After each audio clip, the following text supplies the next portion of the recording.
खबर दिल्ली से है। पीएम मोदी से सीएम योगी ने मुलाकात की है। बड़ी खबर, उपचुनाव और पार्टी संगठन को लेकर चर्चा भी यहां पर की गई है। पीएम मोदी के साथ करीब 1 घंटे तक चली थी मीटिंग। बता दें कि बीजेपी अध्यक्ष जेपी नड्डा से भी मिले हैं मुख्यमंत्री योगी आदित्यनाथ। तो ये तस्वीरें आप देखिए, पीएम मोदी से भी मुलाकात की है सीएम योगी ने और जेपी नड्डा से भी मुलाकात की है, क्योंकि उपचुनाव नजदीक है और ऐसे में कई मुद्दों को लेकर चर्चा भी यहां पर की गई है। पीएम मोदी और जेपी नड्डा को महाकुंभ का भी न्योता दिया गया है।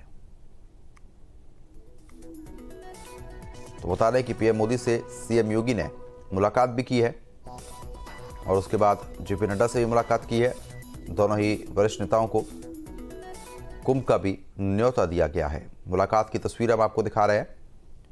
हर लिहाज से ये मुलाकातें काफ़ी विशेष महत्व रखते हैं। उपचुनाव और पार्टी संगठन को लेकर चर्चा भी यहाँ पर की गई है।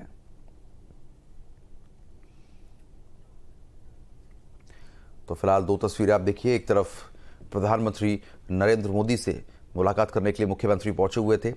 काफ़ी देर तक मुलाकात चली, कई अहम मुद्दे रहे जिन पर चर्चा भी हुई है और उसके बाद जेपी नड्डा से भी मुलाकात की गई है। लखनऊ से संवाददाता अविनाश सिंह हमारे साथ जुड़ चुके अपडेट देने के लिए। अविनाश, इस तरीके से उत्तर प्रदेश में उपचुनाव भी होने हैं, कई अहम मुद्दे हैं जिनको लेकर प्रधानमंत्री और जेपी नड्डा से मुलाकात करने के लिए मुख्यमंत्री पहुंचे हुए थे। क्या कुछ खास मायने निकाले जाए इस मुलाकात के?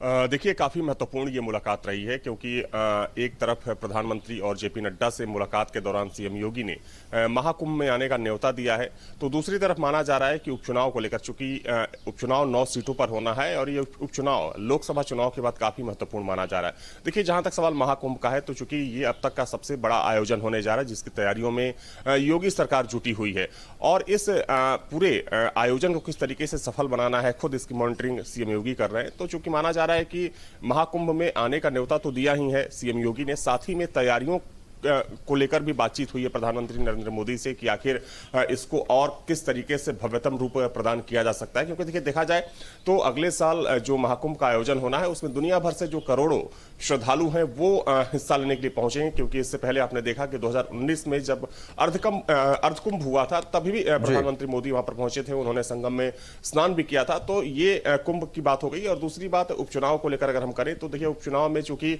9 सीटें हैं और देखा जाए तो अगर हम के इलेक्शन की बात करें तो उसमें जो बीजेपी और समाजवादी पार्टी का परफॉर्मेंस था वो बराबर का था। लेकिन इस बार बीजेपी के ऊपर प्रेशर ज्यादा है कि लोकसभा चुनाव में जो हार मिली, उस हार का बदला कैसे लिया जाए और जो समाजवादी पार्टी के कोटे की जो सीटें थी उनको भी अपने खेमे में कैसे लाया जाए। तो इसको लेकर चूंकि लगातार यहां पर काम बीजेपी की जो टीम है वो काम तो कर ही रही है, लेकिन उसकी मॉनिटरिंग खुद सीएम योगी कर रहे हैं।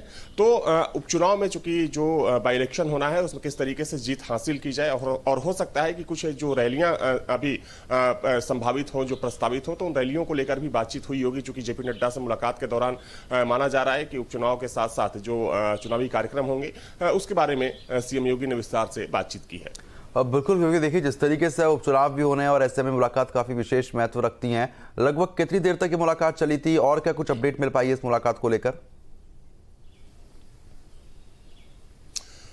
देखिए, दोनों नेताओं से अलग अलग मुलाकात की सीएम योगी ने, क्योंकि कल दोपहर बाद वो दिल्ली के लिए रवाना हुए थे। तो काफी देर तक जेपी नड्डा से भी काफी देर तक बातचीत हुई, तकरीबन 40 मिनट से 1 घंटे तक प्रधानमंत्री नरेंद्र मोदी से मुलाकात हुई। जैसा कि देखिए, मैंने पहले कहा कि कई विषयों पर, ना सिर्फ उपचुनाव बल्कि कई ऐसे विषय हैं, चाहे हम बाई इलेक्शन की बात करें, महाकुंभ की बात करें, या जो इस वक्त मुद्दे जो पूरे देश में छाए हुए हैं और विपक्ष उन मुद्दों को काउंटर करने की कोशिश कर रहा है। तो माना जा रहा है कि आने वाले समय में बीजेपी की जो प्लानिंग है, जो बीजेपी की एक खास रणनीति है, और खास तौर पर उत्तर प्रदेश की क्षेत्र के लिहाज से, जनसंख्या के लिहाज से और राजनीतिक रूप से सबसे बड़ा स्टेट है पूरे देश का, तो आने वाले समय में बीजेपी की लाइन लेंथ क्या रहने वाली है, खास तौर पर यूपी में क्या रणनीति होगी, तो इन तमाम मुद्दों को लेकर भी माना जा रहा है। और उन मुद्दों को लेकर जो मुद्दे अभी सबसे ज्यादा प्रभावी दिख रहे हैं पूरे देश में, जैसे अगर हम खुद सीएम योगी ने जो बयान दिया था कि बटोगे तो कटोगे, तो देखा जा रहा है कि उस बयान ने पूरे देश में एक नैरेटिव सेट किया है। बिल्कुल, कहीं ना कहीं नैरेटिव सेट हुआ है और ये मुलाकात काफी विशेष महत्व रखते हैं। चलिए, ठीक है।